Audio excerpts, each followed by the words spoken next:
Sevgili izleyenlerimiz merhaba. Gündem Özel programında Diyalog Medya Grubu Genel Yayın Yönetmeni Reşat Akar'la birlikte sizlerleyiz. Vakit kaybetmeden hemen bugün ele alacağımız konuları sırasıyla sizlerle paylaşalım.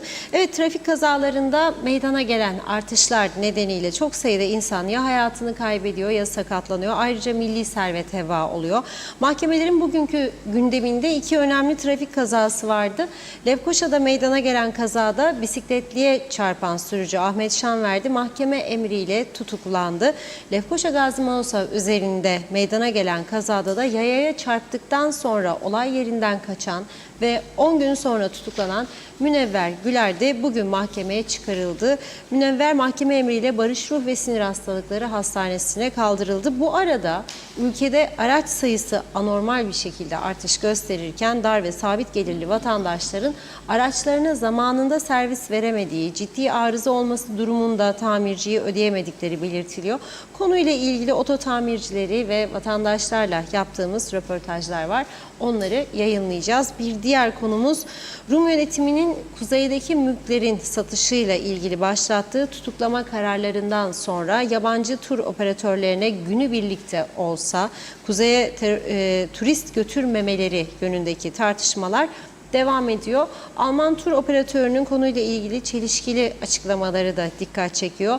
Rum yönetiminin bu konuda başlattığı ekonomik darbe girişimi vatandaşları gelecek açısından endişelendiriyor. Yine konuyla ilgili röportajları vereceğiz. Son olarak da Rum Dışişleri eski bakanlarından Erota Kozaku Markulli, 1974 yılında katliama kurban giden Murat Ağa İlkokulu öğrencileriyle öğretmenlerinin fotoğraflarını yayınlayarak katliamdan sorumlu olan EOKB mensuplarının hala cezalandırılmadığına dikkat çekti. Markulli'nin bu cesur hareketi geniş ilgi uyandırdı. Ayrıntılarını konuşacağız. Evet, buyurun Reşat Bey. Evet, herkese hayırlı günler, hayırlı haftalar dileyerek başlayalım. Yeni bir haftaya girdik ve umutlu girdik. Çünkü bugün adanın bazı kesimlerine güzel yağışlar oldu. Tam da böyle susuzluk tehlikesinin belirdiği bir dönemde bu yağmurların ara ara da olsa devam etmesini diliyoruz. Çünkü bu yıl ilk defa güneyde de barajlardaki doluluk oranı %50'nin altına düştüğü belirtiliyor. Bizde tabii hiç yok. Yani bizde Geçikköy Barajı Anamur'dan gelen su olmasa bizim kendi barajlarımız veyahut da göletlerimiz diyelim tamamen kurumuş vaziyette. Çoğu zaten su tutmuyor. Kimsenin de umurunda değil. Kimse de ilgilenmiyor. Boş ver diyor. Anamur'dan geliyor diyor. Nasıl olsa Türkiye'ye gönderiyor diyor falan filan. Ama bir gün oldu yani bu bir durum değil mi? Deniz altından gelen su borularının koptuğu ve aylarca bize su gelemediği dönem oldu, yaşadık bunu. 700 kusur milyon Türk lirasına da mal olmuştu böyle bir tamirat bize. Şimdi olmayacak diye bir durum yok. Yani belli değil. Yine olabilir.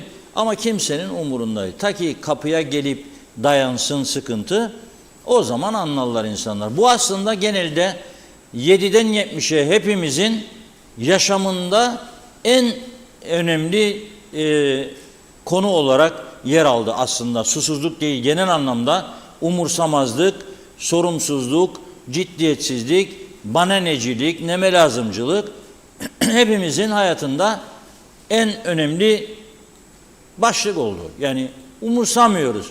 Ya bir şey değil falan diyor. Biri gelip pat vuruyor arabaya. Olacaktı. Göz çıktı der bazılarda. Mesela adam konuşur tartışırken eliyle bardağı vuruyor eliyle. Bardak kırılıyor, yere düşüyor, kırılıyor. Yanındaki diyor ki oh be iyi oldu, göz çıktı der. Yani her şeyin bir mazaretini buluyoruz. Onun için susuzluk da kapıya gelmeden suyun önemini anlamamız mümkün değildir. Hiç mümkün değildir.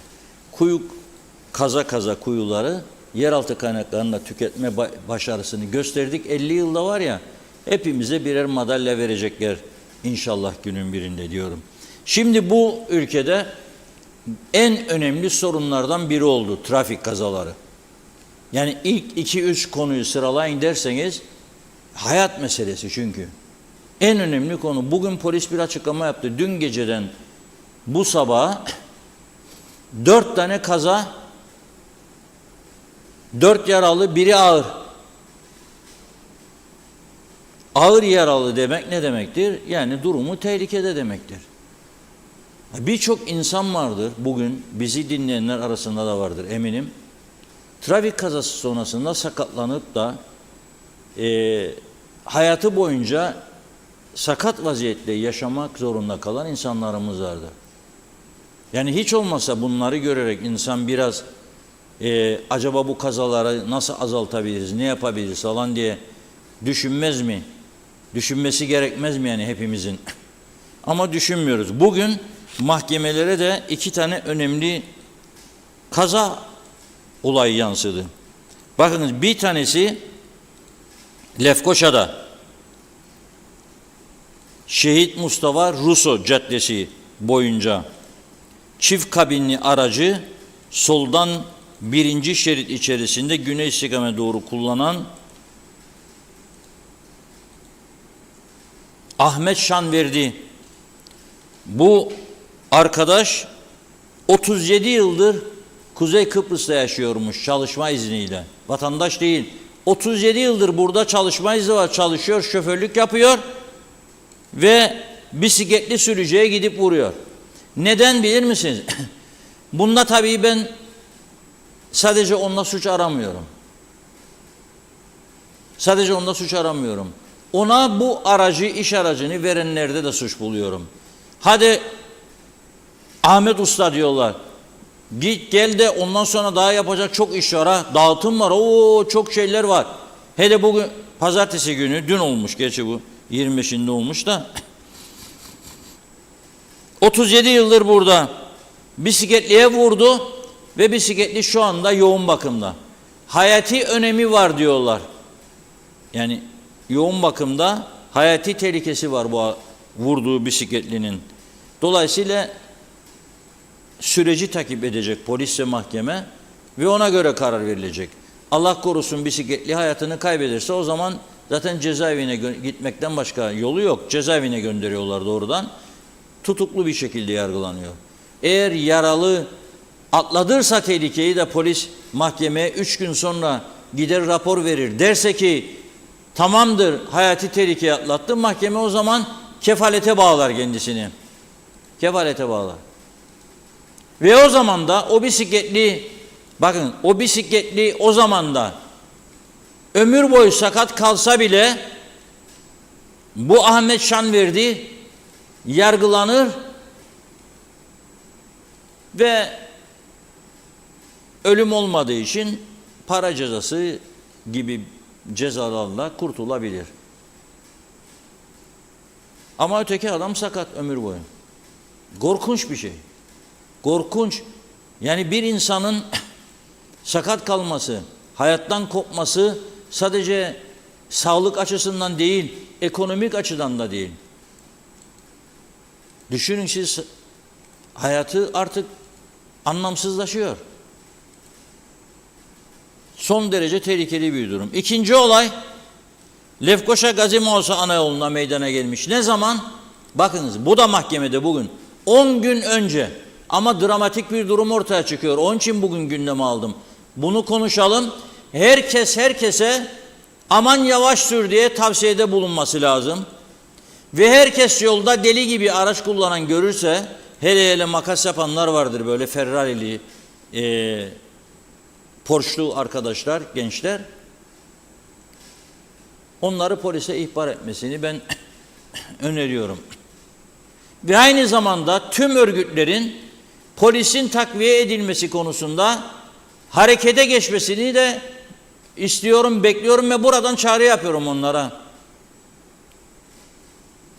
Bütün örgütler bakın, ilgili ilgisiz her konuda harekete geçiyor. Mesela öğretmenler, Kıbrıs meselesi.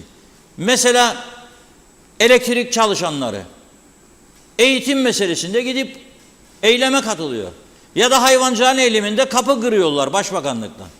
Tamam da bu sizin çocuklarınız, sizin kendi hayatınız, aileniz, akrabalarınız, herkesin hayatıyla ilgilidir. Neden bu gibi hayati konularda, toplumsal sorunlarda hiçbiriniz sesinizi çıkartmıyorsunuz ya Allah aşkına? Yani çok mu güven içerisinde gidip geliyorsunuz yollarda? Bir daha yollarda güven yoktur. Açık ve net bu. Yollar ölüm yoludur. Canavar yollardadır.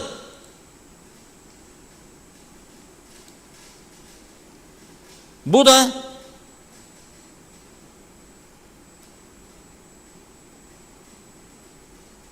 on yıl önce Münevver Gürler ismindeki kadın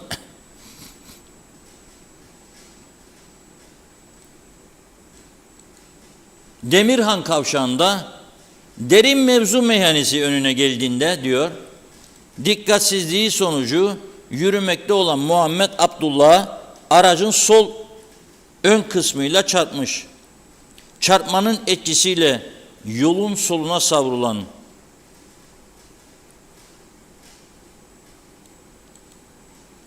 şahıs okaliptus ağacına vurduktan sonra yol içerisine düştü. Ambulans ile hastaneye kaldırıldı diyor. Sonra yoğun bakıma alındı.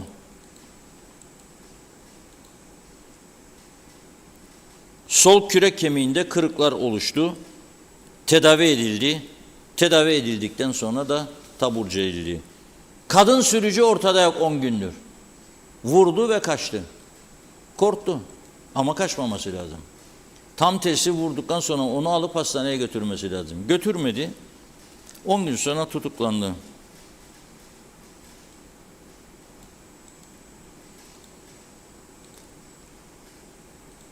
Ve tamirciye gitmiş tabii bu arada arabasını tamir etsin diye. Ama olay bugün mahkemeye yansıdığında avukatı diyor ki ailevi sorunlardan dolayı zor zamanlardan geçmektedir diyor. Psikolojik sorunları vardır diyor. Barış Ruh ve Sinir Hastalıkları Hastanesi'nde kontrolden geçirilmesini istiyoruz diyor. Bunun üzerine mahkemede söz konusu kadının Barış Ruh ve Sinir Hastalıkları Hastanesi'nde tedavi görmesi yönünde karar veriyor. Eğer diyor yataklı gerekirse yataklı tedaviye başlatılması lazım diyor. Durum bu vaziyette. Peki polisler sokakta görev yapıyor. Denetimler artırıldı kadro dar olmasına rağmen. Hükümet ne yapıyor acaba? Hükümet ne yapıyor? Şimdi CTP milletvekillerinin Sami Özuslu sabit radar cezalarının tahsil edilemediğini söylemişti. Bunun üzerine Ulaştırma Bakanı Erhan Arıklı bir açıklama yapmak zorunda kaldı bugün sosyal medya hesabından. Diyor ki bu problem diyor 2023'te başladı. Bakanlığımız 2023'te 4 defa maliyeye yazı yazarak ihaleye çıkılmasını istiyor. Kim tahsil edecek paraları demek ister. Maalesef ihale teknik sebeplerle olmadı. Bu yıl bütçede gerekli kaynağı sağladık ve ihaleye çıktık. Ama maalesef bir firma ihaleyi Rekabet Kurulu'na götürdü. Rekabet Kurulu aylar sonra karar verdi diyor ve ihaleyi iptal etti. Biz de mecburen tekrar ihaleye çıktık. Eylül ayı sonu itibariyle ihalenin sonuçlanmasını bekliyoruz. Peki ben de soruyorum. Bu sizin ilk ihalenizi iptal eden Rekabet Kurulu Eylül sonunda çıktığınızda da bir daha iptal ederse ne olacak? Yani bu Rekabet Kurulu'nun iptal gerekçeleri nedir? Sizi tatmin etti mi? Doğru mudur bu karar? Neden iptal etme noktasına geldi? Neden bunlar bu Kuzey Kıbrıs'ta Forever'de devamlı yaşanıyor da başka ülkelerde yok? Yani siz cezalar yazılıyor, polis canını ortaya koyuyor. Polisi dövüyorlar, saldırıyorlar, sürüklüyorlar yollarda. Polis ceza yazıyor, getiriyor, koyuyor önünüze. Ama siz diyorsunuz ki vallahi parayı tahsil edecek durumumuz yok. Tahsil etmek için ihaleye çıktık. İhalede işte sonuçlandı ama bir firma şikayet edince bizim Forever yasaları da bu öyle bir demokratik dünya falan filanın üzerinde şekillenmiştir ki biz müdahale edemiyoruz. İptal olunca iptal oluyor. Sonra tekrar ihaleye çıkıyoruz falan filan filan filan. Yani düşünebilir misiniz? Bir adama dersen ki al bu zinciri, al ya da al bu kalın sicimi, halatı da kendi ayaklarını bağla, kilitle, yürüme, bu kadar beceremez. kendi kendini kilitleyen dünyada ikinci bir topluluk, bir cemaat, bir bilmem hiçbir örgüt yoktur ha. Öyle bir kilitlemiş kendi kendini ayaklarından, makam çok. Bakın, rekabet kurulu var, ihale komisyonu var, bilmem ne depo var, bilmem ne birimi var, bilmem ne var. Ama ondan sonra geliyor düğüm, birbirinin ayağını kilitliyor. Ve bu düğümü kimse çözemiyor. İşte ben o zaman onun için böyle söylerim.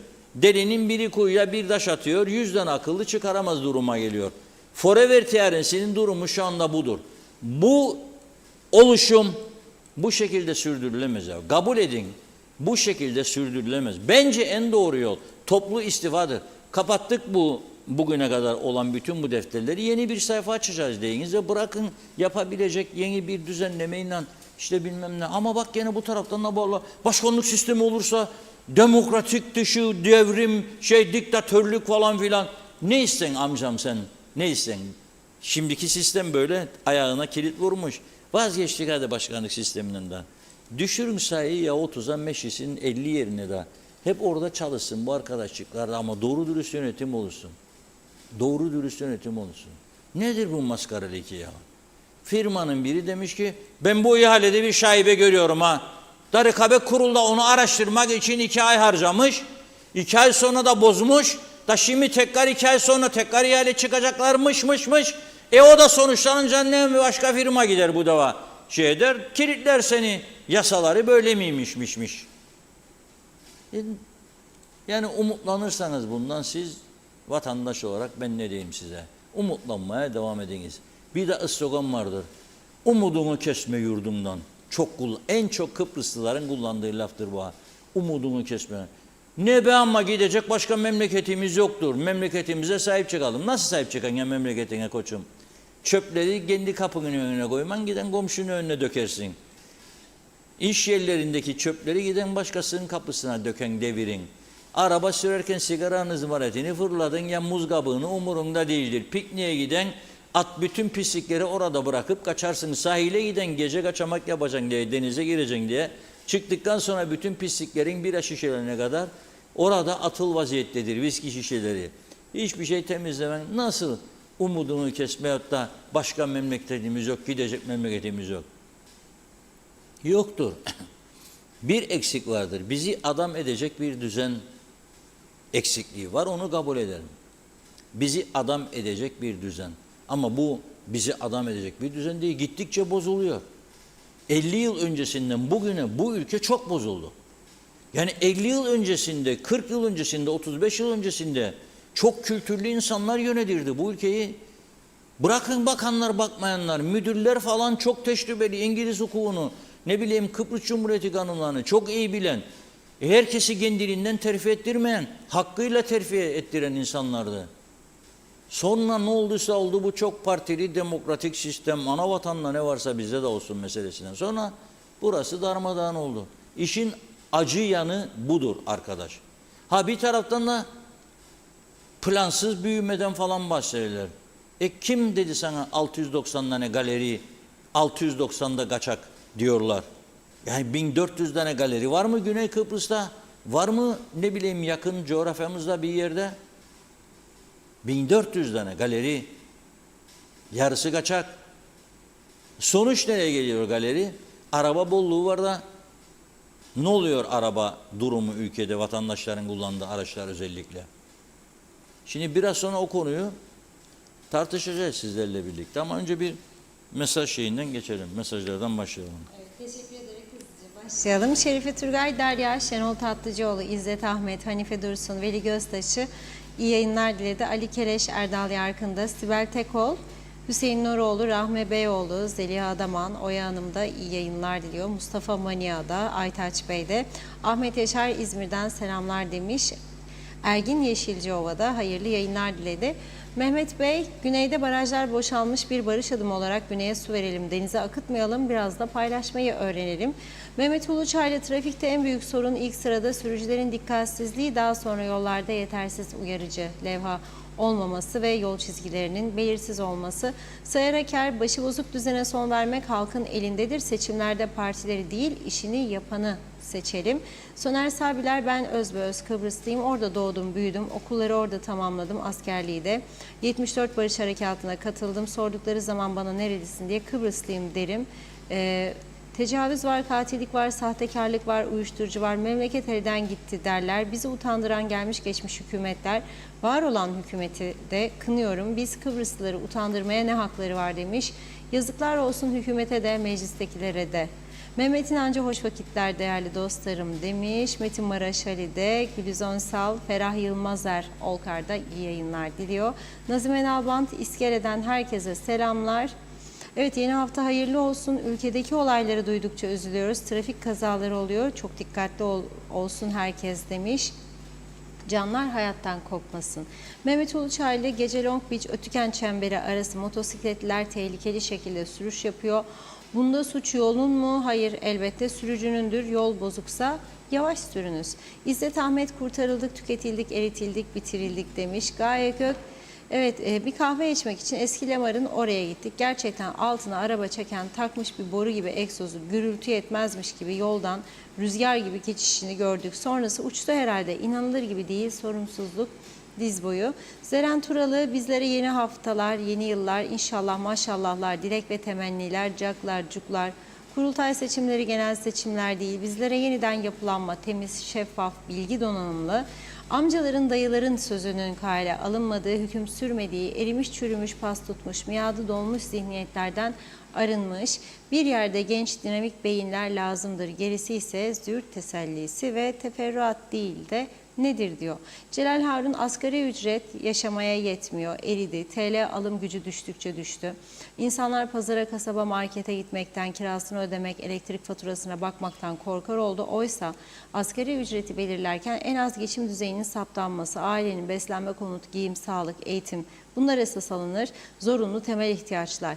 Kendine sosyal devlet diyen her devlet ülkede yaşayan yurttaşlarına asgari düzeyde refahını ve insanca yaşam hakkını sağlamak zorunda. Bu iyilik değil, sosyal devlet olmanın gereği. Asgari ücretin yeniden artırılması hem aile ekonomisi hem ülke ekonomisi hem de toplumsal barış açısından yararlı olacaktır. İzzet Ahmet, ben yaptıklarımın, gördüklerimin doğru olduğunu bildikten sonra dostum düşmanım ne demiş hiç umurumda değil diyor. Herkes önce kendi eksiklerini kapatsın. Turgay Gezen, bu kadar küçük memlekette bu kadar çok trafik kazası olmasının birinci nedeni yolların dar ve yetersiz olması, karayolları standartlarına uygun olmamasıdır. Bana göre tehlikeli sürüş sonra gelmekte. Mevcut yollar kesinlikle güvenli bir seyir sefer için uygun değil. Halbuki araç sahipleri yollar iyileştirilsin diye devlete dünyanın vergisini vermekte. Fakat bu paralar başka yerlere harcanmakta. Her şeyimizde olduğu gibi bu konuda da başıbozuk bir düzen devam etmektedir. Mehmet Uluçaylı, adamızı aracıyla ziyarete gelen turist ve yabancı uyruklular trafikte radar ihlali yapmışsa kim arayıp da bulacak o şahısları? Biz bir devletiz ama devletin organları ortada yok. Mehmet Ali Özdemir, Tatlısu'dan selamlar. Sizden ricam yüce yöneticilere hatırlatır mısınız lütfen? Harnup fiyatı ne oldu? Hala neyi beklerler? Hoş, harnup ve zeytin ağaçları aylardır kesilip yok ediliyor. Betonlaşma uğruna özellikle kuzey sahil bölgelerinde Çatalköy, Esentepe, Tatlısu, Kaplıca vesaire. Tekrar soruyorum, nerede o çevreciler, doğa severler veya yeşilciler ya da yüce yöneticiler? Hangi yüzle halkın karşısına çıkıp Harnup'u övüp kara altın diye mesajlar verecekler? Ayıplar olsun demiş. Arif Yüce Türk, Reşat abi, hükümet oy toplama derdinde bu gibi işlerle uğraşacak vakti yok. Halk da bunlardan memnun. Özhan Ali, arşivlerde var diyor. 96'larda Yeşilırmağa baraj yapılacaktı. Ortalığı yıktı CTP ve örgütü. Protestolar yapıldı TV karşısında, araziler gidecekmiş diye. Şimdi su hala daha denize akar. Ağırdağ'da papazın suyu var, hala daha boşa akar. Onlara baraj yapsalar dışa bağımlı olmayız. Dünyada ana yollarda ve çevre yollarda karşıdan karşıya yaya geçme 6 ay ile 2 seneden başlar. Cezası bizde diyor. Onlar yaya geçidi yaparlar demek istemiş.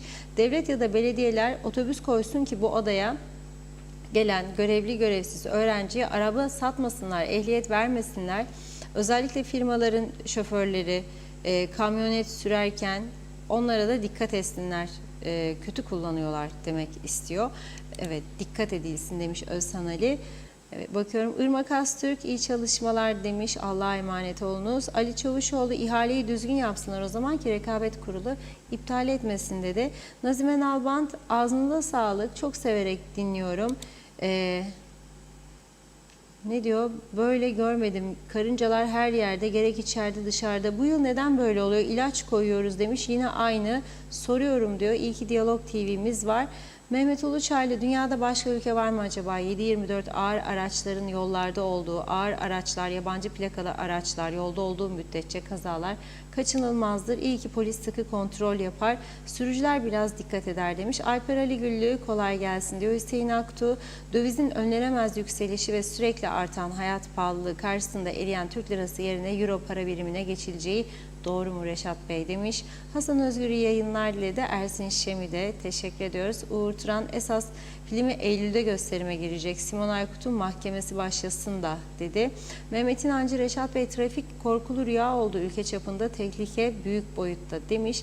Birkaç mesaj daha okuyalım. Mustafa Özcan iyi yayınlar, iyi haftalar. Hasan Nihat Erduran polis ağır vasıta tartı fişi sormaz tartmaz da yollar bu yüzden bozulur. Karayolları 2 mobil aks kantarı hibe etmişti polise. Tolga Atakan Bey bakanken daha tartı alacaktı polise. Bir hatırlatın sorun lütfen yol yapıp bakmak pahalı işler. Kamu denetimi yapmanız gerekir. Bu konuda da yollar aynı teknikle yapılır diyor her yerde. Güney artar dingil istiyap haddi 7,5 ton orada 8 ton bizde. Lütfen demiş. Hüseyin Aktuğ da bugün Mausa Hastanesi'ne gittim poliklinikte. Bekleyenleri otururken görünce kendimi orada yabancı bir yerde olduğumu hissettim. Tahminimce diyor %90'ı yabancı uyrukluydu. Şaştım kaldım demiş. Allah düşürmesin memleketim ne hallere düştü. 5 seneye kalmaz Kıbrıslı Türkleri mumla arayacağız diyor Hüseyin Bey. Teşekkür ediyoruz. Yine devam edeceğiz. Buyurun. Evet, herkese teşekkür ediyoruz. Tabii bu trafik kazalarının artmasının en önemli sebeplerinden biri de bazı sürücülerin aşırı alkol ve uyuşturucu tesiri altında direksiyon başına geçmesidir. Hala bugün oldu, uyuşturucu testi yapamıyor Kuzey Kıbrıs Türk Cumhuriyeti polisi. Hassas test cihazı alamıyor çünkü parası yok. Bakınız, burası birçok ileri ülkede olmayan bir şekilde 13. maaş ödeyebilecek bir yönetim var burada. Bakın birçok ileri düzeydeki ekonomisi zengin ülkede yoktur, burada vardır. Bunu yapıyor, örtülü ödenek veriyor, siyasi partilere yardım yapıyor. İhtiyacın en az 2 katı memuru olduğu halde kamu görevlisi en az 2 katı 2 kusur milyar da ek mesai ücreti ödüyor. Ama polisine 10 tane narkotik cihazı alamıyor. Siyasiler de bunun alınmasını istemiyor çünkü onlar da baskı altındadır. Bu uyuşturucu şebekesini yöneten bazı şahıslar gerçekten siyasilerle iyi ilişkiler içerisindedir diye düşünmeye başladım ben artık. Yoksa çoktan bilinen insanlar vardır. Onlarla görüşüyorlar. Hayır, bu işi yaptığı bilinen insanlar vardır. Biliyorlar. Adam tekneye biniyor, lüks bir yatla çıkıyor, geliyor. Bir yere dayıyor gemisini ama kimse kontrol etmiyor. Orada gümrük yok, liman yok, hiçbir şey yok. Yani bir liman gibi bir şey var ama gümrük yok. Bakmıyorlar, umursamıyorlar. Bazı eğlence mekanlarında çatır çatır uyuşturucu satıldığını biliyorlar. Ama polis girmiyor oraya. Vatandaş sabah saat 3'te telefon açtığı zaman ey yahu diyor yeter sen de her gün şikayet diyor. Niye, kim veriyor bunlara 3'e kadar izin? Kim veriyor? Bakın Girne Belediye Başkanı Murat Şenkul'un çok güzel bir açıklaması oldu, bir paylaşımı oldu. Diyor ki turizmin iyi olmasını istemekle alkollü araba sürülmesine göz yummak arasındaki farkı bilmeyenler diyor hiç olmazsa sessiz kalsın.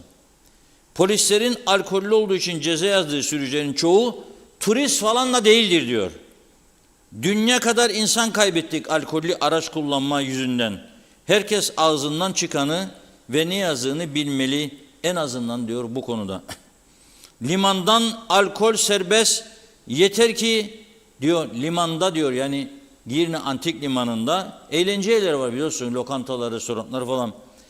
Diyor ki alkol serbest ama yeter ki diyor içip de direksiyon başına geçme diyor. İngiltere'de publarda girdiğiniz zaman belirli köşelerde sloganlar vardır. Do not drink and drive derler. Do not drink and drive. Yani içip de sürme. İçeceksen sürme. Bizde toplu taşımacılık var. Hemen cevap budur ha. Olsa bilmezsin ki zaten şeyine, kariyerine hoş gelmez, iyi gelmez. Ama toplu taşımacılık araçların çoğu bozuktur. O da doğru. Ona izin verenler düşünsün. Amortisörleri kaçmış, yastıkların sustaları tutmaz olmuş. Böbrek taşları döküle döküle yolcu taşıyan araçlar var. Ne yapalım? Bizdendir o da, idare et.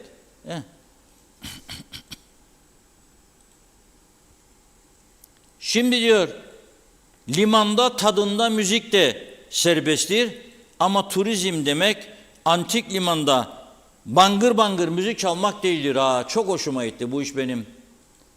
Çok hoşuma gitti. Eğer orada diyelim ki 10 tane lokanta var işgili, sen bangır bangır müzik koyarsan senden bir sonra oraya oturan insan dinlemek zorunda değildir senin bangır bangır müziğini. Sen orada 15 kişiye dinledin bunu, ben yanındakinde kafamı dinlemeye geldim. Bangır bangır beni deli etme hakkın yoktur bunun. Başka ülkelerde benzerleri var.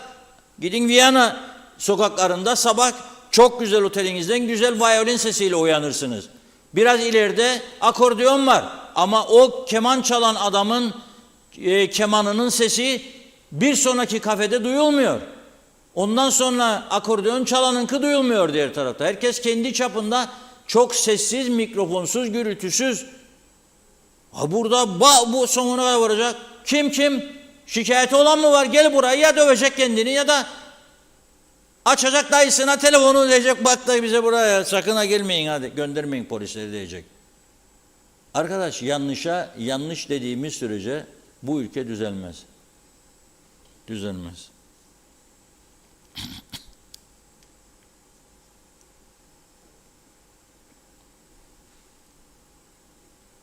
Turizm Bakanlığı diyor, limanı tadil etmek için dünya kadar para harcadı. Girne Belediyesi mevcut yapının korunması için kapı önünden çöpleri toplar. 24 saat temizlik hizmeti verir. 24 saat güvenlik hizmeti verir.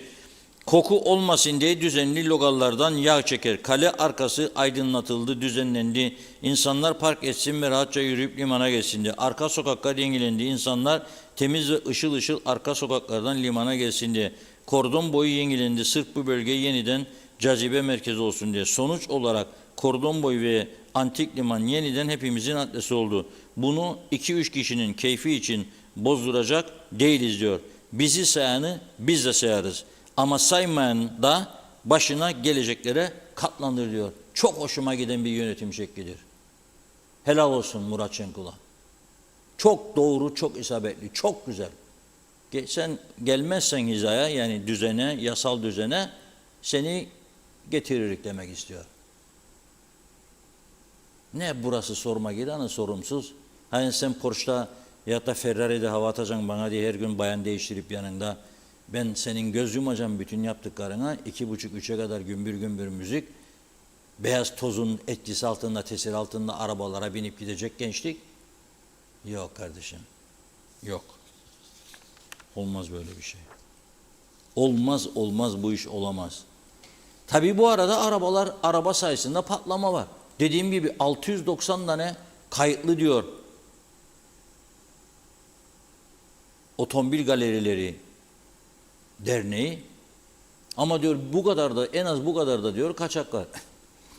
Bu kadar araba bu ülkeye gelir. Yedek parçası var mıdır? Tamirat var mıdır? Tamiratlar kaçadır? Normal bir sıradan vatandaş dar ve sabit gelirli aracının tamiratını yaptırabilir mi? Ne olduğunu inanır mısınız? Verirsiniz aracı servise değil mi? Size doktor reçetesi gibi bir kağıt çıkarlar önünüze. Şunu değiştirme bu kadar euro, bunu değiştirme bu kadar euro, bunu bilmem ne parça bu kadar euro. Toplam artı işçilik kadeve, sonra bilmem ne bir kadeve daha, sonra bir gazlık fatura elinizde. Aman Allah'ım, aylığın yarısı gitti. Ne olacak oğlum? Kim ödeyecek bunu? Neyse, bu ilginç bir konudur. Arkadaşlarımıza dedik, hem tamircilerle hem de vatandaşlarla bu konuyu bir konuş bakalım.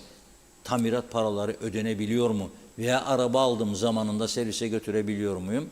Bu konuda yapılan röportajları Ömer Kadiroğlu'nun ve Serdar Şengül'ün röportajlarını izleyelim. Son araçlarda ufak tefek servislerde, ufak servislerde 3000 TL'den başlar. Ha, büyük servislerde 4500-5000 civarı, araç markasına göre değişir. Evet. Alman araçlarda daha yüksektir fiyatlar. Mercedes, BMW tarzı araçlarda daha yüksektir. Evet. Japon arabalar daha uygun oluyor. Tabii Japon arabalar daha uygundur. Tabii ki de etkiler işleri, çünkü biz şu an müşteriye bir fiyat veririz, atıyorum. Parçacıda başka bir fiyat çıkar, sürekli dövize göre değiştiği için. Yani biz de net fiyatlar veremiyoruz, yani biz de bazen müşteriye karşı fiyat konusunda mahcup olabiliyoruz. Bu gibi durumlarda zaten biz önceden, araca başlamadan önce biz zaten konuşuyoruz müşteriyle. Bilgilendirme veriyoruz, yani atıyoruz aşağı yukarı ortalama 15.000 TL fiyat çıkıyorsa bunu 17.000, 18.000 TL olarak zaten çıkabilir. Onu söylüyoruz. Ki müşteri de zaten ona göre okey veriyor. Onay verdiğinde ona göre biz de araca başlıyoruz ve sonuçta kapalı bir kutudur. Yani açmadan kimse bilemez ne olduğunu içinde. Sürekli karşılaştığımız sıkıntılardır. Maalesef yollarımız gerçekten kötü durumda. Her yerde çukurlar mevcut. Yani devlet tarafından yapılmasını ben isterim açıkçası. Sadece ben değil, bütün Kıbrıs halkı ister. Çünkü herkes şikayetçidir. Yani yolda giderken çukura düşüp direksiyon hakimiyetini kaybedip kaza yapan çok insan var. Ön düzenin bozulmasını saymıyorum bile. Çoğunlukla amatörler ve alt bacaklar, alt salıncak. Ortalama bir arabada, şu arabada söyleyeyim, komplit olarak ön düzeni nereden baksanız bir 20.000 TL'si var. 20.000 lira. Komple ön düzen. Evet. Yani amasördür, bacaktır, zerottur, rot başı, rot mili. Ki yollarımızda da hep sürekli bozulan parçalar bunlardır. Tabii bu sıkıntılarla geliyorlar çoğunlukla. Son model arabalarda şu an sıcaklardan dolayı hararet yapan bazı araçlar var. Elektronik sıkıntılar yaşayan araçlar var. Ki günümüzde şu an yollarda görüyoruz, Mercedesler özellikle birkaç tane yolda yanan araçları görüyoruz. Evet. Çoğunlukla elektronik sıkıntılardan dolayı geliyorlar. Müşteriye göre değişir. Yani atıyorum samimi olduğumuz bir dostumuzsa tabii vadeli yaparız. Tanımadığımız bir insansa zaten kendisi aracı bırakır, parasını ayarladığında gelir ve alır aracı. Evet, bu ekonomik durumda sık sık yaşanan bir şeydir bu. Yani asgari ücret şu anda hiç kimseye yetmiyor. İşler biraz düşük, yani çoğu garajda, yani bütün sanayide zaten işler şu an düşüktür. Yoğunluk yoktur enflasyondan dolayı. Dediğim gibi yani insanların aldığı para yetmiyor. Arabası bozulan evin önüne yatırıyor şu an. Çünkü her arabaya göre değişir. Bu da uygun bir şey olmaz şu anda, fiyat verelim. Her yerde aynı şekilde zam var zaten. Her şey pahalı. Bir markete gitseniz 1000 liradan aşağı çıkmıyorsunuz. Doğru değil mi? Doğru. Genelde döviz oranında zaten. Ona göre değişkenlik gösteriyor. Genelde yok. Çok ender çıkıyor öyle bir şey. Yok yani şu anda öyle bir şey yok. O da arabasına göre değişiyor. Evet. Japon farklı, Alman farklı, Range farklı. Yani fiyat vermek sakıncalı. Yani Japon arabasını dersek 15 civarı olur diye düşünüyorum, evet. Motor ikaz ışığı yanıyor araçta sürekli.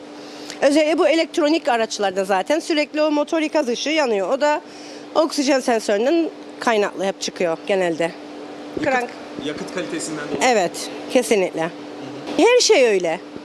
Şu an gidersin bir mağazadan ayakkabı almaya, birinde 100 lira misal, diğerinde 200 liraya, diğerinde 900 lira. Şu anda iyi. Her şey yolunda. Evet. Piyasaya göre bir sıkıntı yok. Yok. Her gün maalesef yedek parça fiyatları değişiyor. Bu da dövize endeksi olaraktır büyük bir ihtimal. Bugün aldığımız parçayı yarın aynı fiyata alamaz duruma geldik.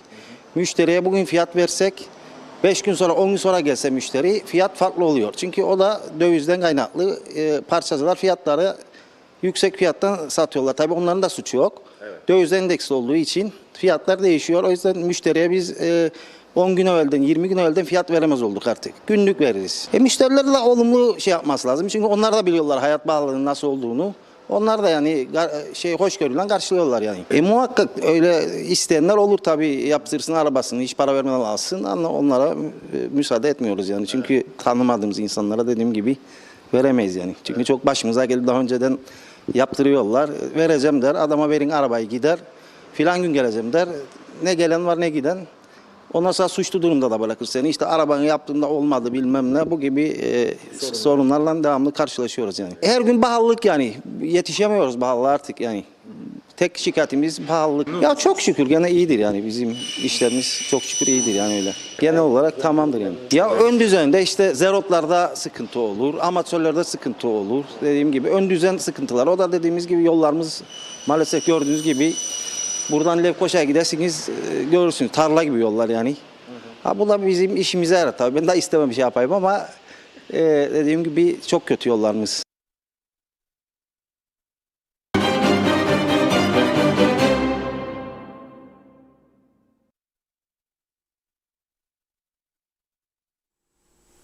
Evet, bunun bir de tabii ikinci versiyonu var. Arkadaşlar şeye girdi, gene rotara girdi. Bunun arkasından vatandaşlar röportajları vardı. Ömer Kadiroğlu, havada, karada, denizde araçlarınızı ne kadar süreli yaptırabilirsiniz? Konuştuk, bunlar ikisi arka arkaya bağlanıp girecekti. Şimdi ikinci bölüme geçiyoruz. Aracınız var mı? Var. Düzenli olarak servise götürebiliyor musunuz? Yok. Biliyorsun hayat pahalı. Onun yüzünden götüremiyoruz. Daha önce düzenli yaptık. Daha önce düzenli yaptırabiliyorduk. Şu anda yaptıramıyoruz. Her şey ateş pahası.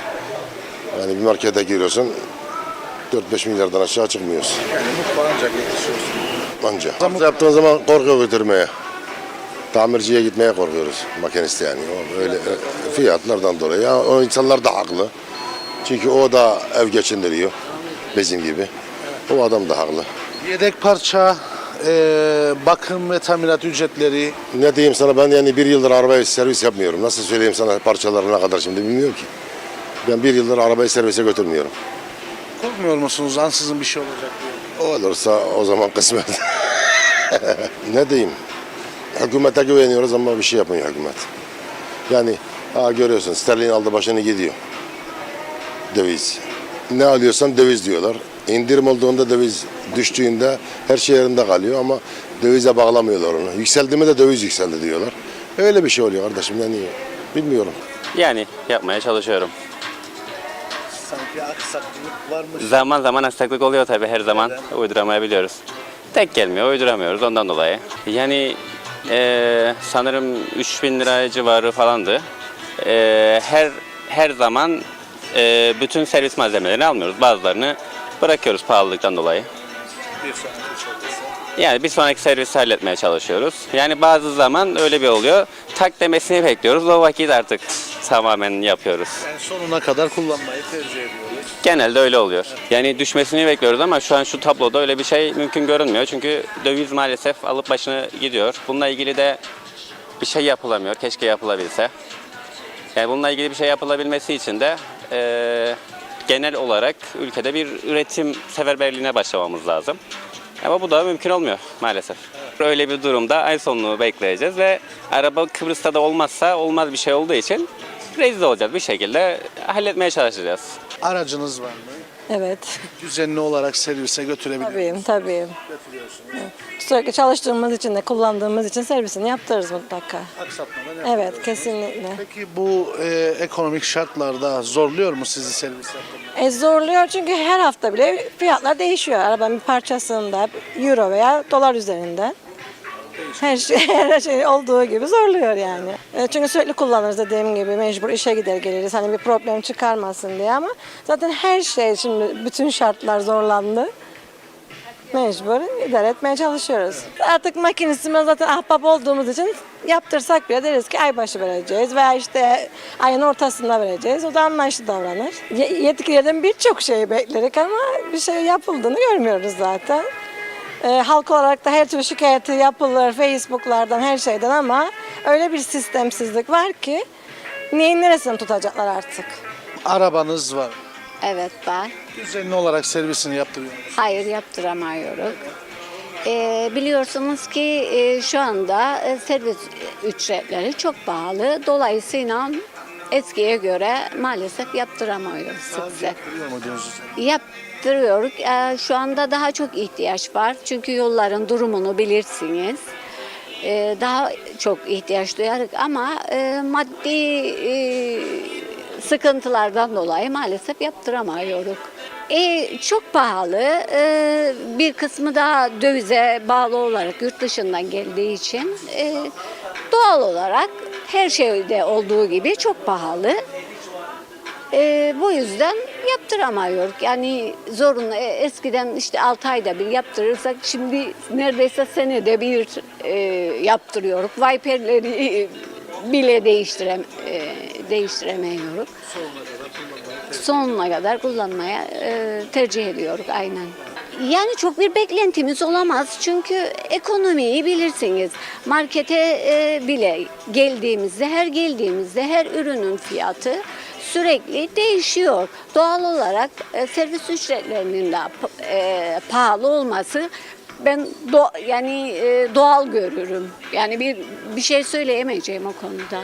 Herkes gibi evet bir şekilde birazcık zorlanın ama hani gerektiği gibi zamanı geldiğinde yapılıyor. Aynen yapıyoruz. Fiyatlar her yerde çok pahalı. Parçalar yani evet yani o kısım zor ama şu an ben elektrikliye geçtiğim için birazcık daha rahatım bu konuda ama. Aynen. Servisten kurtuldunuz. Aynen. Aynen daha rahatım şu an. Yani herkese de onu tavsiye ederim şu an bu zamanda. Ama memlekette elektrik yok. O da var işte onu bilmem ben elimden geldiği kadar full tutmaya çalışırım. Yapacak bir şey yok. Olmadı. Jeneratör alacağız. Aynen. Daha önce ödediğiniz fiyatlarla şimdi ödediğiniz servis fiyatları arasında nasıl bir fark var? Uçurum var. Ayrıca arabada ne sorun çıkarsa çıksın ilk motoru indiriyorlar. Aynası bile kırılsa motoru indir diyorlar. Servisin de kendi içerisinde işini bilir bir yanı olması lazım. Onu bir konsept ya da bir denetleme kurulu onu denetlemesi lazım. Zira insanlar bilmedikleri için aracıyla ilgili sorunları bu sefer tamircinin ya da ustanın dediğine inanarak istediğini yapıyorlar ister istemez. Ama baktığınız zaman belki de aracın sorunu o değildir. Bence bunu bir kurulun ya da bir sistemin denetlemesi lazım ki en azından halkın cebinde birazcık kaldıysa eğer bu geçim sıkıntısında o da denetsizlik yüzünden elimizden gitmesin. Onlar yükseldikçe bütçemiz aşağı iniyor. Yani tamamıyla cebimizden çıkıyor. Bu sadece onda değil ki. Yaşamın bütün alanında. Bu yelpaze o kadar büyük ki siz sadece belli bir alanla ilgili sanıyorsunuz ama bu evin geçimiyle, deterjanından tut her şeyine kadar. Bu hayatımızı her yönde etkiliyor. Sadece belli bir alanda değil. Eğer bir kontrol sistemi gelecekse lütfen her türlü tüketime de gelsin. Eğer insanlar cebindeki parayı kendileri kullanamıyor da sadece ödedikleri yer kullanabiliyorsa sistem kendini biraz sorgulamalı.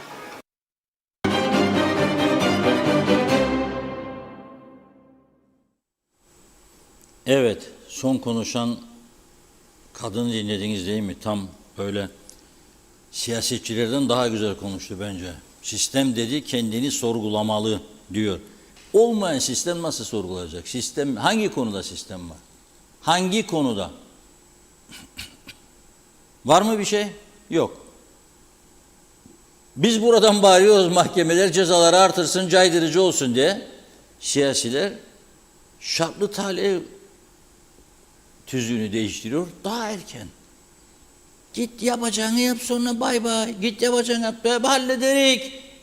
Oya göre. Ya ama 100 bin, 200 bin kişinin oyuyla memleket dönecek diye devamlı seçimin bitmediği bir ülke. Yani anlaşılır gibi değil yani bu iş. Gerçekten anlaşılır gibi değil. Her sene seçim var. Bu sene YDP'nin hükümet ortağı kurultayı vardı. Aylarca çektik onu. Savaş resmen. 2 milletvekili var. Birbirleriyle yarışıyor. Biri genel başkan, biri milletvekili. İkisi de milletvekili. O mu başkan, o mu başkan? Şimdi UBP'nin kurultayı var. Büyük genel başkana yılların bakanı rakip. O mu olacak, o mu olacak? Korkunç, gran grana savaş. Köyler, kentler geziliyor, vaatler falan filan. O bitecek seneye Cumhurbaşkanlığı. O bitecek bir sonraki sene yerel seçimler. O bitecek bir sonraki sene genel seçimler. Yapacak başka hiçbir şey olmadığı için devamlı seçim atmosferiyle oyalanıyor. Ana da bakıyor oradan, aferin be çocuklar, atıyorum önünüze 10 tane buğday tanesi, gıdık gıdık gıdık gıdık toplayın burada, yiyin birbirinizi lan. Bana sınırlar bekliyor zaten benim askerlerim. Tamamdır bu iş. Durum bu noktadadır yani. Şimdi bir izleyici diyor, acaba diyor, bir Kıbrıslılar mı yapan bunu, yoksa sonradan geldiyse vatandaşlık verildiyse bitti, o da Kıbrıslıdır artık.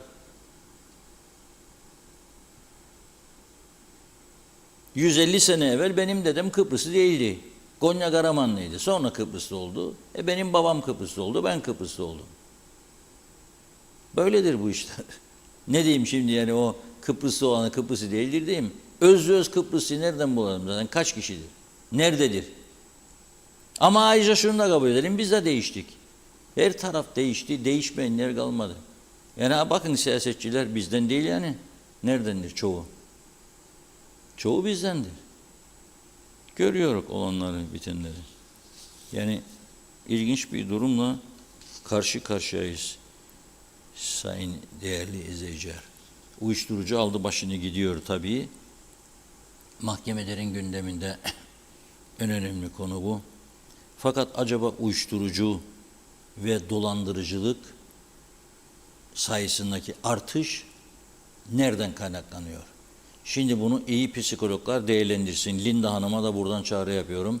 Bir sonraki programında buna değinsin. Lüksa merak, gösterişe merak ne kadar tetikliyor uyuşturucu ticareti yapmasını insanların? Geçen hafta sonu açıkladım buradan. 17 yaşındaki gencin üzerinde öyle az buz da değil, 30 gram. Ona satan da 18 yaşında. Neden bu gençler gidip de meslek öğrenmiyor da uyuşturucu ticaretine yöneliyorlar 17 ve 18 yaşında? Lüks yaşama merak. Yani bilmiyorum, böyle sabah saat 2.30-3'lere kadar, 4'lere kadar defler elde meyhane geceleri var mı yani, başka bir ülkede gören var mı, bana söylesin. İşte İngiltere'de West Ham bölgesinde gece klapları var, night club'lar, özel bölgede denetimli. Şimdi bizde mahalle aralarındaki gibi sabah 3'e kadar meyhane mi olur ya? Sonra içiyor gidip bir yere vuruyor. Gençlik eğlensin abi diyor. Ne gençlik eğlenmesi ya? Gençlik sadece rakı içerek sabah 3'e kadar defli meyhanelerde mi eğleniyor? Dalga mı geçecek? Birbirimizi kandırır. Girerken başka, çıkarken başka. Bırak gençleri. Olgun insanlar da öyle. Meyhaneye giriş haline bir bakın, çekin videoya, bir de çıkış haline bakınız. En yakın arkadaşını tanıyamaz halde çıkar, girer. Sağlam girer, çıkarken en yakın arkadaşını tanıyamaz halde çıkar. Ha, o onun sorundur, tabii ki onun sorundur. Ama gidip bir yere vurursa da hepimizin sorunudur. Ya da başka sorunlar çıkarırsa gene hepimizin sorunudur.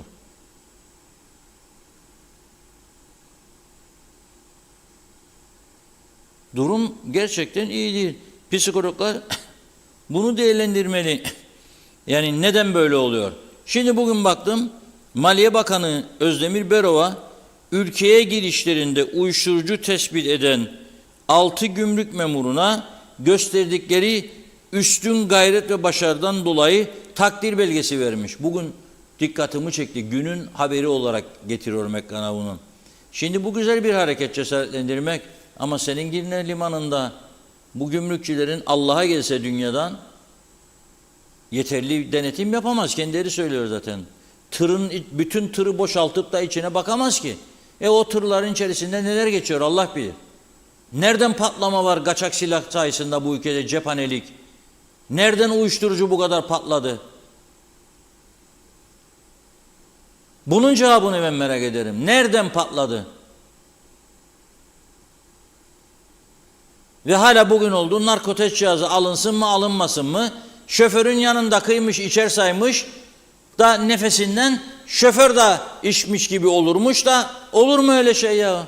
Ha, bu kadar dünya ülkesi, ahmak alemin akıllısı biz. IQ'ler yüksek. Onun için yalan doğru bilmiyorum. Bir haber kanalında bir haber yayınladılar bugün.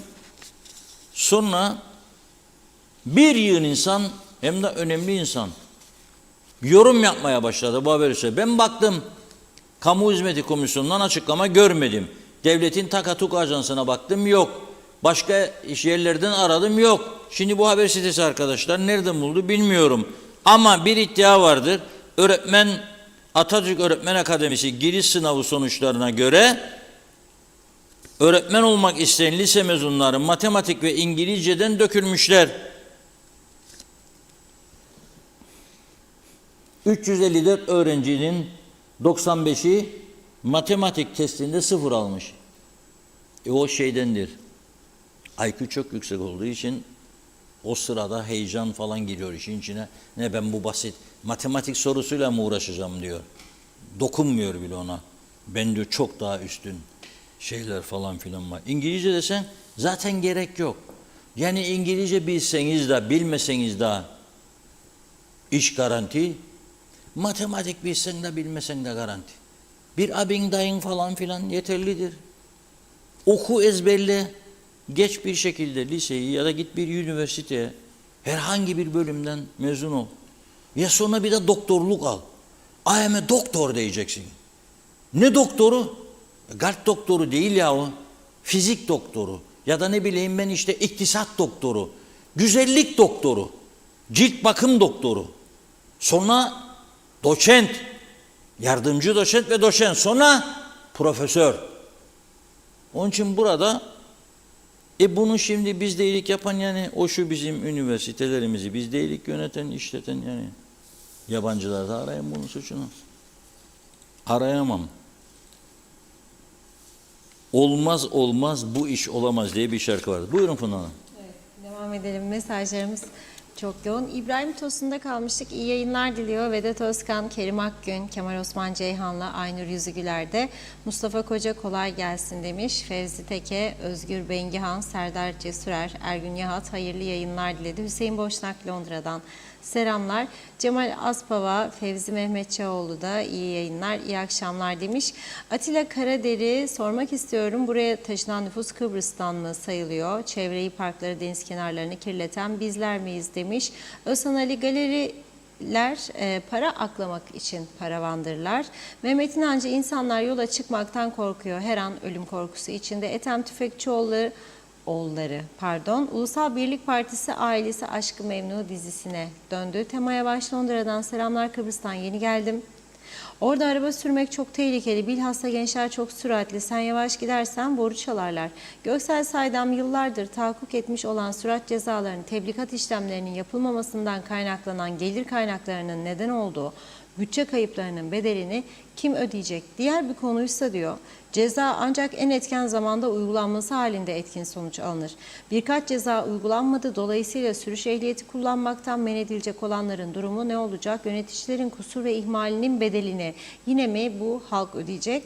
Turgay Gezen, bugün sabah bir televizyon kanalında yayınlanan programda hükümetin büyük ortağı olan partinin milletvekili kendi hükümetini ve hükümet başkanını eleştiriyor ve başbakanın aksine istikrardan değil, istikrarsızlıktan söz ediyor.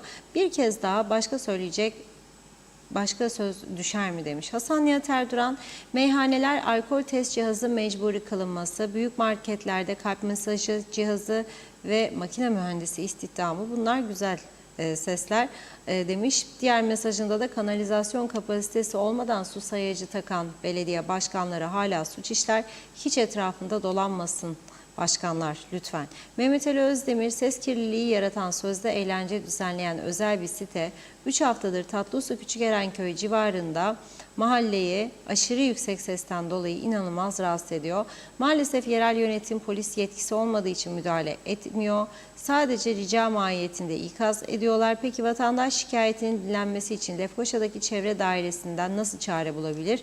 Ayıbın ötesi demiş. Umahan Davulcu, yollarımız bozuk, yetersiz suyumuz, elektriğimiz yetersiz, sebze meyveler yetersiz olduğu halde hala da memlekete yabancı getiriyorlar. Uyuşturucu, hırsızlık, başıbozukluk almış başına gidiyor. Ne olacak bu memleketin hali? Celal Harun, vefa duygusu insanı insan yapan en değerli duygu.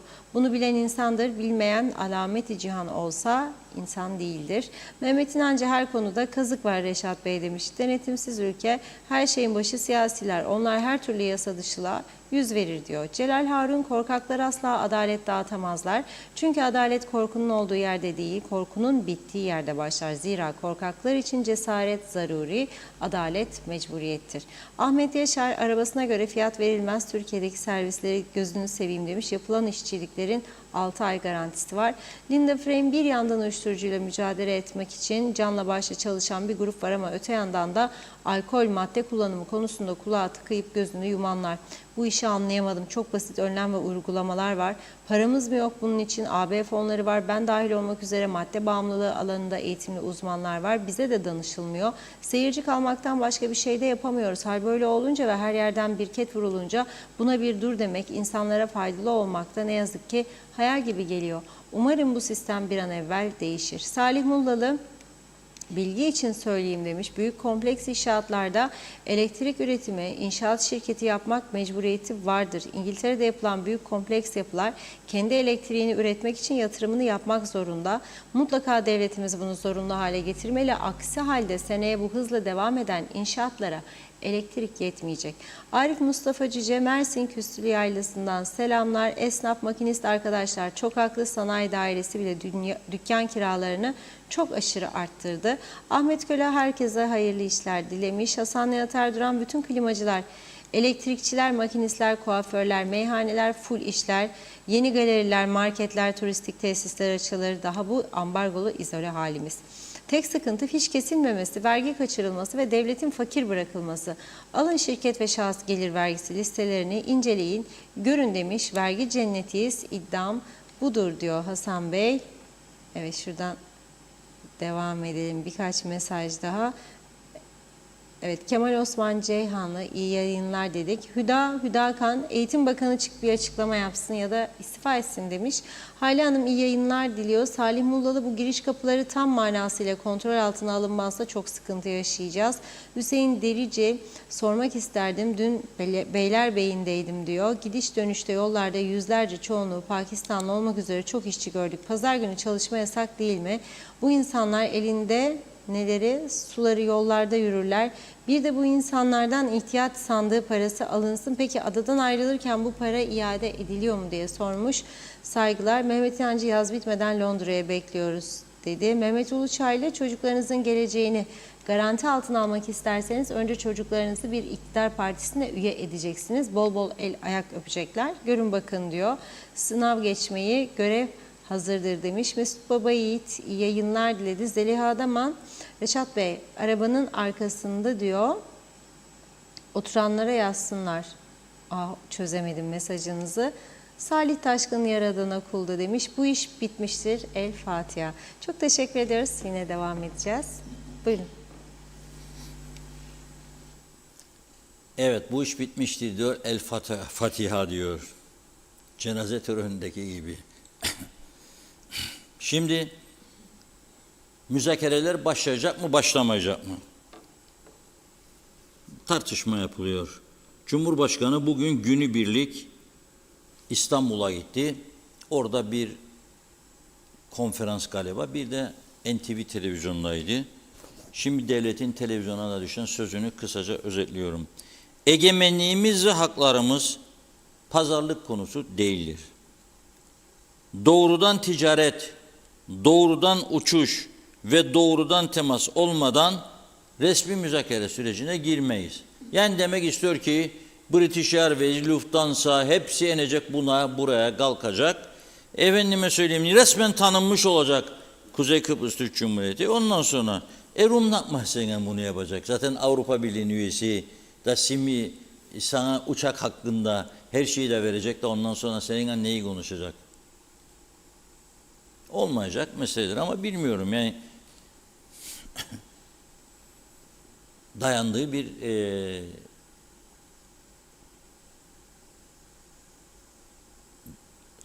yer vardır mutlaka, yani birilerinden bir güç alıyordur. Öyle olabilir. Neyse, ama önemli olan Kıbrıslı Rumların içerisinden çok seyrek de olsa cesur seslerin çıkmasıdır. Eski Rum Dışişleri Bakanı Erato Kozaku Markulli. Şahsen ben kendisiyle 2-3 kez geçmiş yıllarda bakan olduğu dönemde de bakanlığı sonrasında da görüşmüştüm. Sosyal medya hesabından, daha doğrusu açık adres Facebook hesabında profil resmini değiştirerek bir fotoğraf koydu, siyah beyaz. Gelsin o fotoğraf.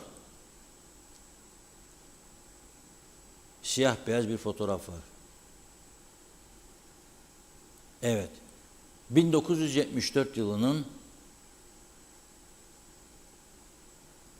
yaşanan acı olaylarından birisi. Murat Ağa bölgesinde, katliam bölgesi biliyorsunuz. Biliyorsunuz dediğimde o da artık dil alışkanlığı oldu. Bilenler bilir demek istiyorum artık. Çünkü çoğu genç bilmiyor da. Atlılar Murat Ağa sandallarda veya Doğni'de, Taşkent'te olan katliamları çoğu genç bilmiyor. Çoğu genç bilmiyor. Çünkü öğretilmiyor veya eksik öğretiliyor.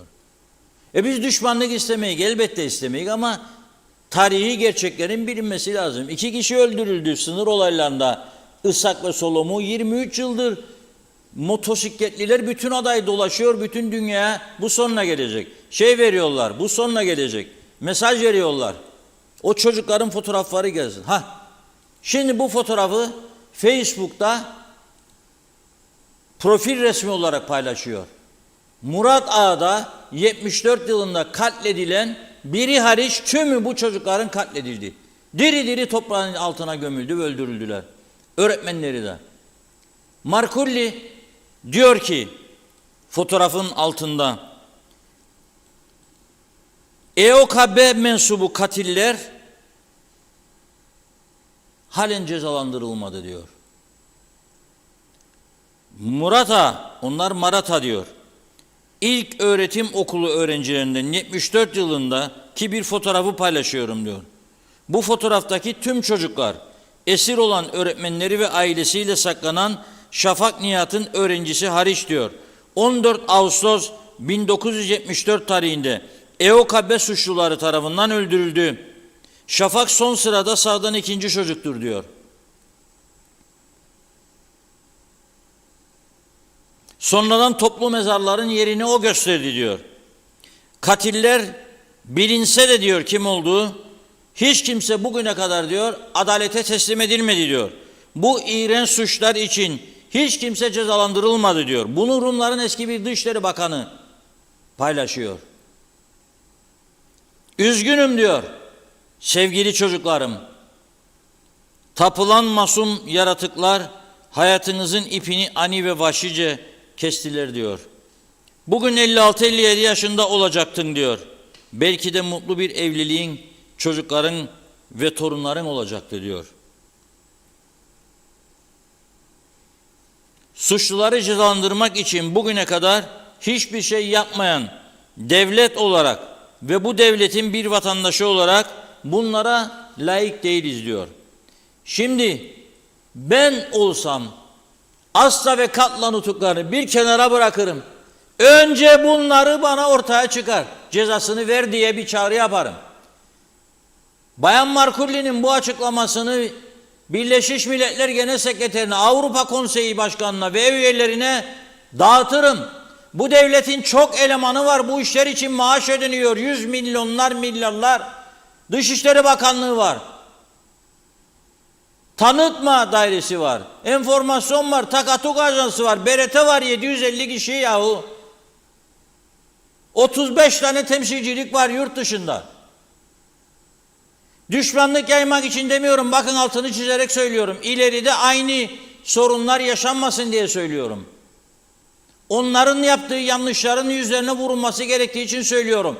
Ey Hristodilides, bırak şimdi eşit egemenliğim, British Airways'in enmeyeceğini sen de biliyorsun yahu. Ama Türkiye'de konuştuğunda bir al insan alkışlayabilir seni. İşte kahramanlık yaşasın Türk milleti bir. O ayrı, ben ona bakmam. Onu iç tribünlere oynayın istediğiniz gibi. Ama British Airways'in, Lufthansa'nın, Singapur Hava Yolları'nın buraya emmeyeceğini hepimiz biliyoruz. Ne ben 50 senedir aynı nutukları tekrarlayacağım. Bana yapılanları ortaya koymam lazım ve ileride müzakereleri başlatırsak sağlam bir gelecek istediğimi vurgulayacağım. Beni aynı durumlara düşürmeyeceğiniz bir gelecek kurmak istiyorum. Garantisi olması lazım. Ve Kıbrıs Rumlar da uyansın. Dinliyorlar beni, biliyorum, kaydediyorlar da. Bakınız, bu ülke aslında birçok dünyanın ileri ülkesinden daha iyi olabilir. Monaco Prensliği'yle yarışabilir bu ülke. 115 bin dolardır kişisel gelir. 115 bin dolar. Fert başına düşen milli gelir. Monaco Krallığı'ndan, Prensliğinden. Arkadaş, biz burada 8 bini görmüyoruz be. Nedir bu? İnsanlar dünyaya bir defa gelir. Güvenlik altında ve iyi şartlarda yaşamak için. Biz kaç senedir bu nutukların altında ömür tüketiyoruz ya. Çocuklar ve çocukların çocukları gidecek böyle, yani yok, gitmeyecek. Rumları uyarmaları lazım birileri de. Arkadaşlar, nedir bu milliyetçi nutuklar? Diko, Edek, Elam, nedir be bunlar? Yeterince gan gördü bu ülke. Durun mu artık? Barış yüzü, insan insana saygılı olun. Kıbrıs için çalışın. Yok ki Yunan bayraklarının altında dikersiz bana gel bunun altına. Hayır, gelmeyeceğim onun altına. Ama bir Kıbrıs devleti olsun, eşit, iki taraflı, iki toplumlu, siyasi eşitliğe dayalı. Adını ne isterseniz koyunuz. Benim can ve mal güvenliğimi sağlayacak bir çözüm olduktan sonra gerisi tamamdır. Bu arada merak ettim. Ya 15 Ağustos'da Taşkent katliamının yıl dönümüydü. 80'den fazla insanı katlettikleri. Güneyde kaldı. Dohni eski adı. Şimdiki adı Taşkent. Ve buradan herkese, Türk, Rum, İngiliz, Alman sesleniyorum, bizi dinleyenlere. YouTube'a giriniz. Dohni-Taşkent belgeseli diye tarama yapınız. Bu bizzat bizim hazırladığımız belgeseldir. 7 yıl oldu bu belgeseli hazırladık.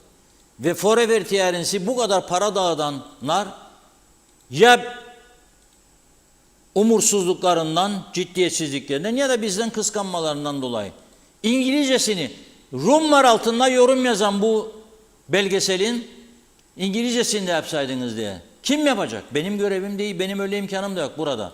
Ama ben dar koşullarda, dar koşullar altında, dar kadroyla yaptım ben bu belgeseli. Devletin yapmadığını biz yaptık. Bu belgeseli. Ama maalesef yapmadılar. Ben burada kasıt aramak istemem. Ama ihmal ararım. Ciddiyetsizlik ararım. Sahte milliyetçilik ararım. Düşünün siz, bu belgeseli izleyenler bilecek. Gece bir Türk'ün evinde düğün var. 14'ünde. Birlikte yiyor, içiyor, eğleniyorlar. Kıbrıs Rumlar da var. Köy karma köy. Sabah uyandıklarında EOKB sürüleri silahlarla basıyorlar Türklerin evlerini ve o düğün evine de giriyorlar. Bakıyor ev sahibi, gece kendileriyle birlikte yiyip içip eğlenen Rum da orada. Sen be Enrico diyor. Çağır kocan gelsin diyor. Erkekler buraya, bütün köyün Türk erkekleri. O günlerde küçük 14 yaşlarında, 13 yaşlarında çocukları da, erkek çocukları da görünce evin basıldığını çalıların arkasına saklanmış. Oğlun nerede? Oğlun onunla çıkar buraya diyor. Yapma be Enrico diyor. 13 yaşında çocuk be diyor. Çağır gelsin diyor. Ve alıp götürüyorlar. Ve onları bir ovada kurşuna diziyorlar. Bir tek kişi oradan kurtuldu. Suat Kafadar. Bu belgeselde konuşuyor Suat.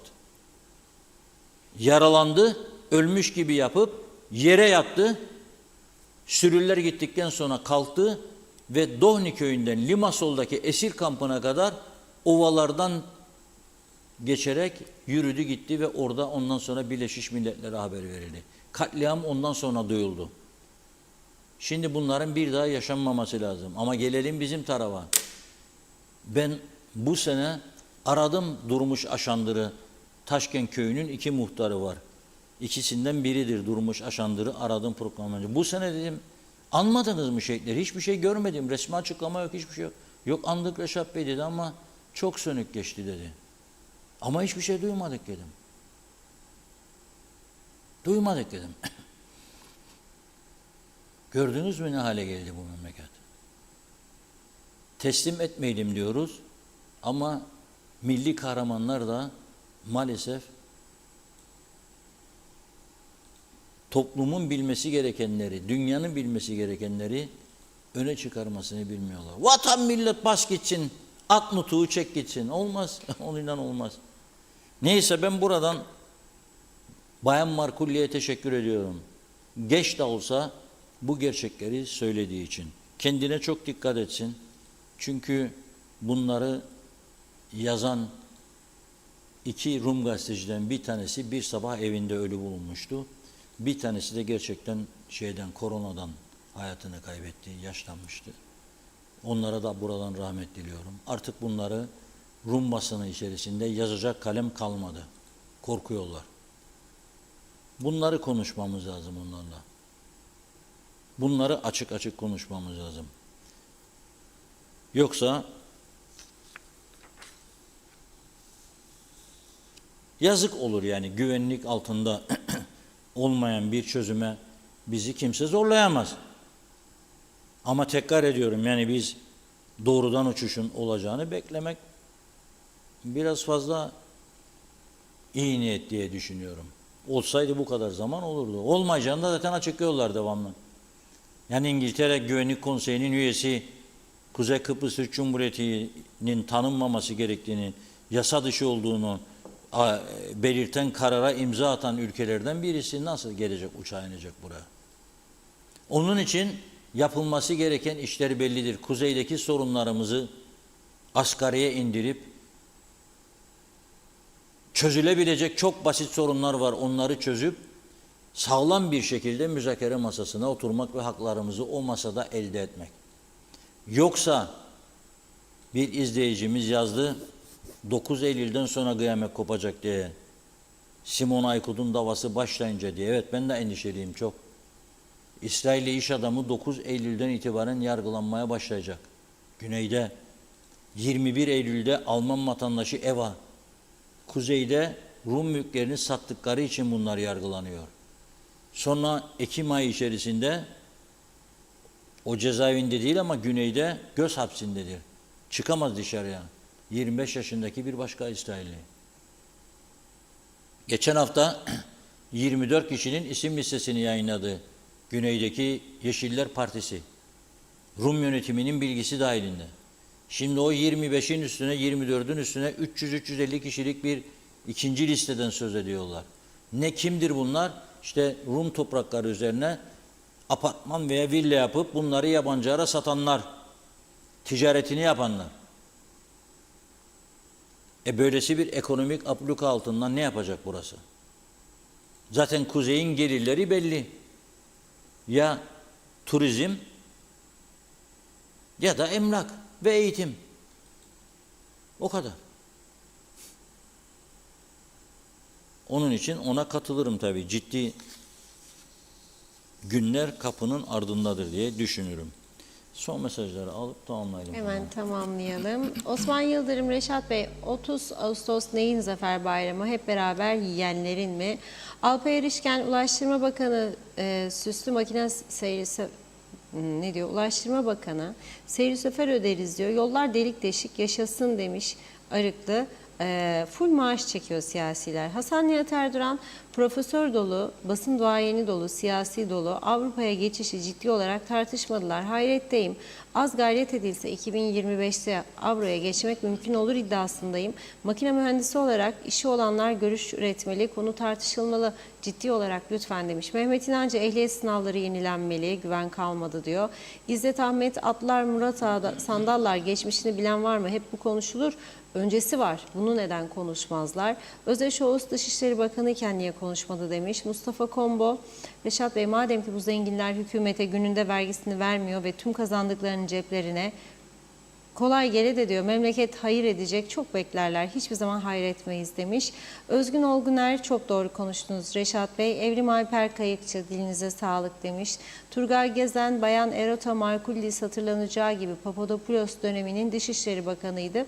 O dönem alınan çözüm planı ile ilgili tutumunu hepimiz biliyoruz. Sanırım yaş aldıkça daha realist olmaya başladı. Her şeye rağmen olumlu bir gelişme olarak değerlendiriyorum. Umarım dönemin Yunan cuntası ve onun Kıbrıs'taki uzantısı EOKA Bey'in Kıbrıs halkına yaptığı kötülükleri daha fazla insan dillendirmeye başlar demiş. Evet, Salih Mullalı, Markulli gibi tüm Rumlar yaptıkları katliamları bir yüz karası insanlık dışı zulmü bilip utansalar belki bir birliktelik olabilir. Ama bunları inkar edip adanın sahibi biziz, gelin bizim idaremizde yaşayalım masalı hep masallarda kalacak diyor. Markulli'yi bu açık yürekliliğinden dolayı da tebrik etti. İsmet Sencer harikasınız demiş. Hasan Nihat Erduran, müzakere iki ekonomi eşit ve sürdürülebilir olmadıkça mümkün değil. Birleşmiş Milletler bu işi başaramadı. Katillerden hesap sormadı, 60 yıldır ambargoları çözemedi. Bizim korkaklar BM'yi kovup sesimizi hür dünyaya duyurmaktan aciz maalesef. Zaten aciz değil, Filistin'de de belli oldu. Kağıttan kaplan bir Birleşmiş Milletler var ve Yunan Rum finansıyla tatil yaparlar burada. Yunan'ı defalarca suçüstü yakaladı ve hala garantör addederler. Yazık demiş. Tema Yavaş, diline sağlık Reşat Bey. O çocukları görünce içimiz karardı. Benim de kardeşim şehit oldu. Allah hepsine rahmet eylesin, nur içinde yatsınlar. Niyazi Kaptanoğlu, baş düzelmezse diyor bu memlekette hiçbir şey düzelmez. Başı da biz seçemediğimize göre yazmış. Bakıyorum mesajları tamam. Bir şöyle sayfayı yenileyeyim. Evet, Ramazan Deniz hoş geldiniz Reşat Bey. Nefesinize kuvvet, var olun. Sesimiz olun. Dürüst Türk halkının sevgi yanında olsun demiş. Ömer Ayaz, Bayındırlık Ulaştırma Bakanı Erhan Arıklı kiralık araç izni için Bakanlar Kurulu'ndan geçmişti. Şimdi ise bu konuyu UBP kurultayına bağladılar. Bu konuda açıklama var mı? İzin verilecek mi? Diyor. Evet, diğer mesajında da Ömer Bey, Reşat Bey kolay gelsin. Gazete ve sosyal medyada Besim Bey'in Kuzey Kıbrıs halkına müjde diye bir açıklaması vardı. İhalesini aldığı en eski otellerden biri. Bu müjde mi yoksa otelden vazgeçmesinin altında başka bir sebep mi var? Besim Tebuk, Maramonte Oteli'nin yerine daha kaliteli bir otel yapacaktı. Bu da Alsancak'la Girne'ye başka güzellik verecekti. Kimler vazgeçirdi Besim Bey'i demiş. Evet, Keriman Eserbaş iyi yayınlar diledi. Fikret İpekçioğlu da sadece hepsi aynı yazmış. Bakıyorum tamamladık. Çok teşekkür ediyoruz. Buyurun. Evet, Besim Bey'in sosyal medyada değil sadece esas televizyon programında söylemişti bunu. Diyalog Gazetesi'nde de söyledikleri yayınlandı. 17 yıl önce Maramonte Otel kapalıydı tabii. Turizm işletmeleri tarafından işletildi uzun yıllar. Zarar etti, iflas etti turizm işletmeleri. Kapısına kilit vuruldu. Bir de bekçi koydu Vakıflar İdaresi. Hiç kimse uzun yıllar plajına giremedi. Otel yıkılmaya, dökülmeye başladı. Fare yuvası haline geldi. Vakıflar İdaresi o dönemde kiraların, çalışanların özellikle din adamlarının maaşlarını ödeyemez durumdaydı. İhaleye çıktılar ve dediler ki vakıflar arazileri üzerinde kasinolu otel olmaz. Kazinosuz olabilir. Onlar da kazinosuz bir otel yapmak konusunda karar aldılar. Katıldılar. En yüksek teklif verdiği için bu Merik grubuna verilmişti. Besim Bey'in anlattıkları budur. Benim çıkardığım anlattıklarından özet budur. Aldıktan sonra burayı bir bölümünde taşlar falan bulundu. Tarihi eser dendik. Onu da kabul ettiler. Onları koruma altına alacak şekilde ve tamamen botanik bir bahçeyi andıran güzellikler içerisinde bir otel yapalım dediler. Bu arada belediye yönetim başkanı değişti. Orada bir hareket başlatıldı ve sanki Maramonte halkın değilmiş gibi bizimdir, kimseye vermeyiz diye eylemler başlatıldı. Halbuki Besim Bey oranın kirasını aldıktan sonra diyor, biz halka açtık, bekçi vardı, kaldırdık bekçiyi, halkın kullanımını açtık plajı diyor. Şezlong verdik belediyeye diyor. İzaz ikram büfe kurduk. İzaz ikramda bulunduk gelenlere. Fakat belediye bunu bir iç konulara işte hareket işte bizimdir, kaptırmayız, peşkeş çektirmeyiz falan filan. Mahkemelere gitti, plaj bizimdir, şudur budur. Bu durum kilitlendi. 17 yıldır kilitlenmiş vaziyette. Besim Bey bunun üzerine dedi ki biz vazgeçtik, ilgilenmiyoruz. Yatırdığımız parayı bize versin vakıf idaresi. Buyurun tepe tepe kullanın dedi. Olay bu noktada. Belediye başkanı ondan sonra dedi ki memnun olduk. Biz hazırık orayı işletmeye dedi. Yahu bu çöp toplamaya benzemez ya turizmcilik, otel işletme. 200 milyon dolarlık yatırım projeleri vardı adamların. Senin 200 milyon değil 2 milyon doların var mı acaba belediye? Neyle işleyeceksin? Hangi ülkede belediyenin otel işlettiği? Plaj başka bir şeydi, dikkat edin. İşletebilir. Ama otel başka bir şeydi. Kaldı ki şimdi duyuyorum ben, özellikle gece karanlık olduktan sonra plajın nasıl işletildiğini de duyuyorum. Ya böyle bir şey olmaz ya. Bir ülkeye birileri güzellik katacaksa böyle olmaz. Ben hatırlarım çok genç yıllarında Günaydın Gazetesi muhabiriyken merhum Sakıp Sabancı Kıbrıs'a gelmişti. Ticaret odasında randevu aldım, orada görüştüm. İlk sorum, Kıbrıs'a ne zaman yatırım yapacaksınız? Hiç Türk iş adamı yoktu, yatırıma gelen yoktu buraya. Sabancı'nın cevabı bana hiç unutmam ve Günaydın Gazetesi çıktı, arşivimde de var. Ben dedi daha dedi kendi memleketimde Adana'da dedi yatırım yapmamışım. Kıbrıs'a ne yatırım yapacağım dedi. Önce Adana yapacağım dedi. Sonra belki düşünürüm Kıbrıs'ı dedi. Kıbrıs'a çimento fabrikası olmaz dedi. Belki otel kurarım dedi ama şimdi değil dedi. Sonra gelenleri de işte bu şekilde mutsuz ediyoruz, vazgeçiriyoruz ve işte bu şekilde de kuzeyin güçlenmesini falan bekliyoruz da ambargolardan söz ediyoruz. Ambargo senin içindedir. Ambargo senin içinde kendi kendimize. Başka bir yerden ambargo yoktur. Ambargo mu var ya? Nerede? Yani istediğim ülkeye gidemiyor muyum ben şimdi? Bir şey ürettim de satamadım yani bunu. Ya da turist istediğime getiremedim, ha geliyor. Ambargo kendi içimizdedir. Hazımsızlık var, kıskançlık var. Durum bu. Evet, bugünlük bu kadar. Yarın inşallah, maşallah daha güzel haberlerle birlikte oluruz. Evet, teşekkür ediyoruz. Tamamlıyoruz sevgili izleyenler. Yeniden görüşünceye dek hoşça kalın.